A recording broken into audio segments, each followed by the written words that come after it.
السلام عليكم ورحمة الله، كنتمنى تكون أحوالكم كل على خير. واليوم فيديو خاص بالوصفات السهلة والسريعة. عندي لكم جوج ديال الاقتراحات اللي ساهلين بزاف بزاف وكيجيو بنان بواحد الطريقة ما تخيلوهاش. بما انكم قلتوا لي نبقى نشارك معكم الوصفات اللي كنحضر كيعجبوكم كيجيوكم ساهلين كيجيوكم اقتصاديين، اليوم عندي لكم جوج ديال الاقتراحات، واحد مالح وواحد حلو. فخليكم معايا باش تتابعوا هاد الوصفات هادو. راه الاقتراحات راهم ساهلين والمقادير راهم متوفرين. فقبل ما نبداو خليو لي واحد اللايك من عندكم. الا كنتو اول مره كتشاهدوا القناه انضموا ليها وفعلوا الجرس. غادي نحتاجوا لهاد الوصفات بجوج، والورقه ديال الفيلو غتسولوني فين كتباع، فين ممكن نلقاوها والثمن ديالها. بالنسبه للورقه ديال الفيلو راه متواجده في المتاجر الكبرى، وغتلقاوها حتى عند المحلات هكا لي ميني مارشي اللي كاينين في الاحياء، راها ولات يعني موجوده. الثمن ديالها 20 درهم، وانا خديت باكيه وكنوجد بها هاد الوصفات بجوج، يعني باكيه وحده غتكفاكم لهاد الوصفات بجوج. خديت المول اللي غندخل الفران، دهنته مزيان بالزبده، وغادي نبدا نحل الورقه ديال الفيلو. بعض المرات كنلقاها بحال هكا مقطعه، فهاد الوصفات بجوج ماشي مشكل تلقاوها كيف ما كانت، فراها كتصدق 100%. يعني واخا تلقاوها فيها تقطعات اولا شي حاجه، ولا يعني تبان لكم مقطعه، غير خدموا بها راه كتجي بها نتيجه زوينه.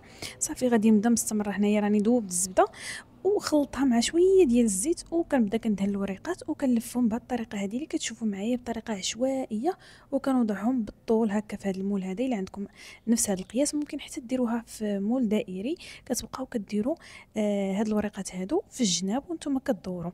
انا كيجيني هاد المول الطويل، كتجيني فيه الوصفه سهله وكتجي المنظر ديالها زوين. غادي نستمر بنفس الطريقه. كنبدا كندهن مزيان بالزبده، وكنبدا كنحط هذوك الوريقات بهذه الطريقه حتى كيعمر ليا المول ديالي. من بعد غادي نجيب الزبده، وغادي نبدا ندهن بها من الفوق بحال هكا. غادي ندخل المول الفران اللي كان مسخن من قبل حتى كطيب وكتحمر هذه الورقه هذه، ومن بعد كنخرجها. دابا غادي ندوز باش نحضر لاباغاي اللي كنحتاجوا ليها جوج ديال الحبات ديال البيض مع كاس ديال الحليب. ممكن تكتفيو بهاد المقادير. انا كانت عندي هنا واحد شويه ديال القشده الطريه استعملتها، راه ماشي ضروريه نهائيا في هاد الوصفه هذه. الا بغيتو تعوضوها ممكن تستعملوا نصف علبه ديال الياغورت الطبيعي اللي بدون نكهه. غنزيد واحد الساشي ديال الفاني، وجوج ديال المعالق كبار ديال السكر حبيبات وسكر سنيده. غادي نخلط مزيان مزيان بالفوي حتى كيندمجوا المكونات مع بعضياتهم. وفي هذه الاثناء هذه غادي نخرج المول من الفرن. كيف ما كتشوفوا الورقه راها تحمرات، خليوها تاخذ وقتها وتحمر مزيان مزيان. هنايا غادي نضيف شويه ديال الميرتيل فرامبواز، كيبقاو اختياريه، ممكن تعوضوهم بالزبيب او طريفات ديال التفاح او طريفات ديال الشوكولا اللي بغيتو. يعني استعملوا نتوما الفواكه اللي متوفره عندكم. من بعد غادي نصبوا هذاك الخليط، حاولوا اننا نوزعوه مزيان على المول ديالنا بهذه الطريقه هذه. وغادي نردو للفرن، ما كياخذش اكثر من 10 ديال الدقائق حتى لاباغاي كتكون طابت. وهذا هو الشكل ديال هاد التحليه اولا هاد الكيك هذا، ما عرفتش اش غنسميوه. خليو لي السميه ديال هاد الوصفه هذه في التعاليق. راها كتكال دافيه، كتجي مقرمشه بواحد الطريقه ما تخيلوهاش. اما المذاق راه الخيال العلمي صراحه. الوليدات كيحماقوا على هاد الوصفه هذه، وقت ما حضرتها لهم كيساليوها في النهار، حيت فعلا كتجي لذيذه فيها واحد المذاق عجيب بحال تاكلوا ميلفوي بحال. المهم ما نقدرش نوصفها لكم، حيت فعلا المذاق ديالها جد جد مميز.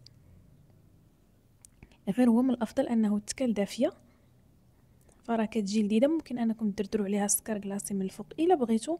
طبعا انا ما عنديش مع الحلاوه بزاف فخليتها غير هكا طبيعيه. غندوزو للوصفه المالحه. كنحتاجوا ليها 3 الحبات تقريبا ديال البصله مع 3 الحبات ديال الفلفل اللي قطعتهم مكعبات، درت زويته في المقله. وغادي نشحر هاد الخضره هذه، نخليها تشحر مزيان مزيان. غادي نضيف عليها في التوابل شويه ديال الابزار مع شويه ديال الملحه والثومه بودغ، او اللي ما عندكمش حكوا واحد الفص ديال الثومه. وغادي نخلطو مزيان ونخليو هاد الخضر هادو حتى كيتشحروا وينزلوا. هنايا في عشبه غادي نطحن الصدر ديال الدجاج تقريبا واحد، ايوا كميه قليله، تقريبا واحد نص صدر ديال الدجاج. تقدروا تاخذوا كفته واجده، انا كنفضل انني نطحنها في الدار. صافي غادي نضيفها على المقيله، وغادي نضيف شويه ديال التحميره البلديه طبعا التحميره اللي محضرها في الدار دائما تيسولوني الاخوات عليها. التحميره راني حاطها لكم في فيديو في القناه. غادي نشحروا هاد المكونات مع بعضياتهم. وهنايا غادي ناخذ البقيه اللي بقات ليا من الورقه ديال الفيلو. كيف ما قلت لكم باكيه غادي تحضروا بها هاد جوج ديال الوصفات. بالنسبه للورقه ديال الفيلو احتفظوا بها غير في الثلاجه، ولكن ما تفوتوش 3 ايام. الا فتحتوها 3 ايام واستعملوها باش ما تغملش لكم. صافي دهنت المول كالعاده بالزبده والزيت اللي مذوبه من قبل، وغادي نبدا نحط الورقات بحال هكا. ما بين كل ورقه وورقه كندهن مزيان بالزبده. ضروري ما تدهنوها باش كتجيكم مقرمشه. صافي غادي ندهن، جمعت ليها الجوانب ديالها، وغادي ندير ورقه واحده اخرى. كيف ما قلت لكم واخا تقطع لكم الورقه ديروها بطريقه عشوائيه، ما كيهمش يعني ما كتخلق حتى شي مشكل. تقريبا غادي ندير واحد الخمسه ديال الطبقات ديال الورقه. ودائما ما بين كل ورقه وورقه كيخصني ندهن بالخليط.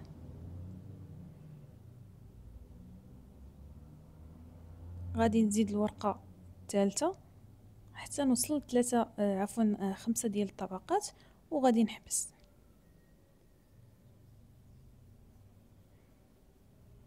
هادوك لي شوت ودوك الورقات اللي مقطعين راه كلهم كنستعملهم، ما كنرمي حتى شي حاجه.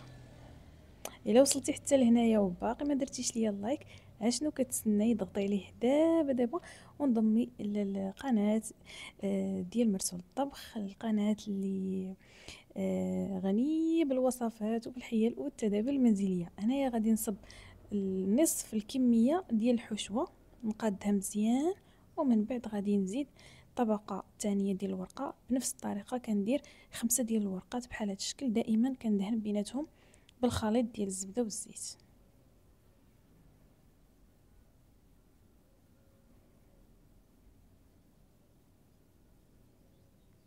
من بعد ما غادي نكمل الطبقات غادي نعاود نحط الكميه المتبقيه ديال الحشوه بنفس الطريقه. نحاول انني نوزعها مزيان مزيان. بالنسبه لطريقه الطياب، لا الوصفه الاولى ولا الثانيه ضروري ما تسخنوا الفران من قبل. يعني في هذه المرحله هذه ديال المونتاج كتكونوا شاعلين الفران ديالكم وكتخليوه كيسخن، باش ملي كتدخلوها كتهبطوا النار باش يطيبوا لكم الطبقات ويجيوكم مقرمشين من الداخل. غادي نضيف دابا الطبقه الاخيره ديال الورقه كالعاده، 5 ديال الورقات.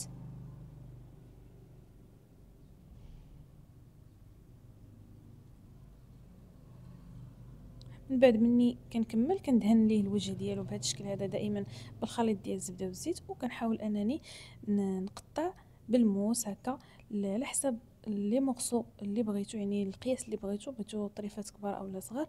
كنحاول انني نقطع بسكين يكون ماضي. انا هنا تقريبا كندير في هذا المول هذا كنقطع على 8 ديال الاجزاء.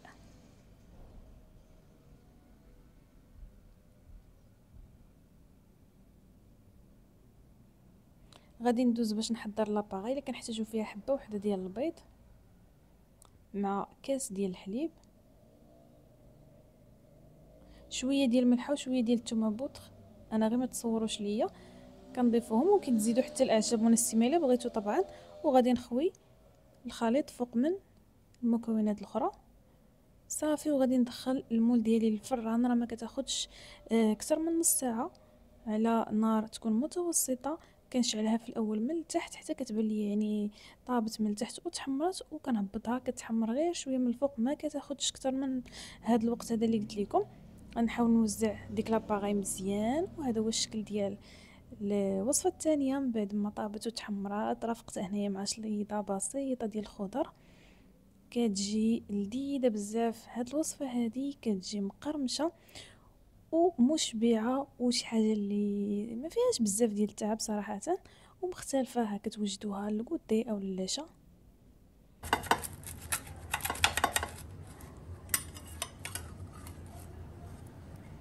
وسمعوا لي التقرمشه كيفاش كتجي يا سلام الا عجبوكم الوصفات اللي شاركت معكم اليوم، ما تبخلوش عليا باللايكات ديالكم، راه هما اللي كيخليوني نستمر، والتشجيعات ديالكم طبعا والتعليقات ديالكم الزوينه. الا كنتو مازال ما شاركتوش اشتركوا وفعلوا الجرس باش توصلوا دائما بالجديد.